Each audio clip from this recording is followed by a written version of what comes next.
हमारे देश में नदियां प्राचीन काल से ही पूजनीय रही है, जिन्हें हम माँ के रूप में पूजते हैं। जिसमें छत्तीसगढ़ की एक प्रमुख नदी भी है, जो कोरिया जिले के वनांचल क्षेत्र ग्राम मेंद्राडोल से निकलती है, जिस क्षेत्र के लोग माँ हसदेव गंगा के नाम से बुलाते हैं।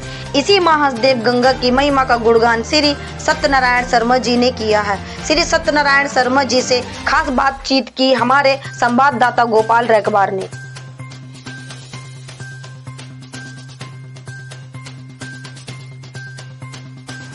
प्राचीन काल से ही हमारे देश में नदियों को पूजनीय माना जाता है, जिन्हें हम माँ के रूप में पूजते हैं। जिसमें छत्तीसगढ़ की एक प्रमुख नदी हसदेव नदी भी शामिल है, जो कोरिया जिले के वनांचल क्षेत्र ग्राम मेंद्राडोल से निकलती है, जिसे क्षेत्र के लोग माँ हसदेव गंगा के नाम से पुकारते हैं।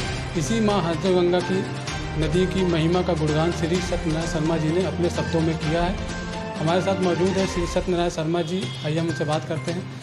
सर, सबसे पहले आपका 7 टीवी न्यूज़ में बहुत बहुत स्वागत है। धन्यवाद। सर, आपने माँ हसदेव गंगा की महिमा की रचना की है, उनकी आरती की रचना की है। ये विचार आपके मन में कैसे आया? ये क्या है, जैसे अमरकंटक हुआ और भी कई नदियां हैं जहाँ जहाँ मैं घूमने गया था, मैंने देखा कि वहाँ का विकास और वहाँ के लोगों की जागरूकता, उसको देख के मुझे हसदेव नदी के उद्गम स्थल जो मेंद्राडोल में है, सोनहत तहसील में, और जो हमारी हस्तो नदी का उद्गम स्थल है, वहाँ पर वो कुंड बनना चाहिए अमरकंटक की तरह, और लोग पर्यटन के लिए आएँ, धार्मिक उसके लिए आएँ, ये सोच के, और जो मेरी श्रद्धा थी उसको मैंने कुछ शब्दों में हसदेव माता की आरती के रूप में संजोया है। तो मैं आपको 2-4 लाइनें सुनाता हूँ इसकी।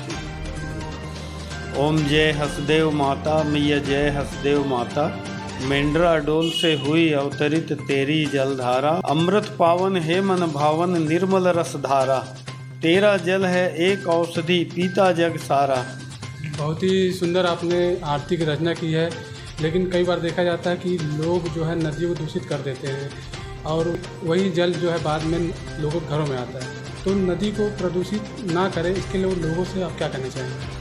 इसमें सबसे पहले तो जागरूकता होनी चाहिए। और अभी देखिए गर्मी में जो टेम्परेचर है वो 45-47 डिग्री तक चला जाता है, तो उसको देखते हुए अब हमें जल का और नदियों का और पर्यावरण का संरक्षण करना ही पड़ेगा। इस हसदेव नदी जहाँ से मेंद्राडोल से उद्गम हुई है, उसको एक विकसित बनाने के लिए शासन प्रशासन से आप क्या कहना चाहेंगे? नहीं, मेरी तो ये अपेक्षा है कि शासन प्रशासन और हम लोग सब मिल के उसका विकास करें और उसका संरक्षण करें, क्योंकि वहाँ क्या वो घिरी हुई जगह नहीं है, उसको थोड़ा सुरक्षित बनाया जाए। बगल में एक कुंड बनाया जाए जहाँ आदमी स्नान ध्यान करके पूजा करने के बाद सूर्य को अर्घ दे सके।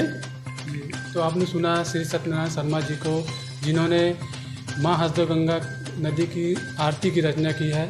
साथ ही उन्होंने शासन प्रशासन से निवेदन किया है कि मेंद्राडोल जहाँ से माँ हसदेव गंगा का उद्गम हुआ है, उस स्थान को पर्यटन स्थल के रूप में विकसित किया जाए। Gopal Rakbar, 7 TV news, Manendragarh.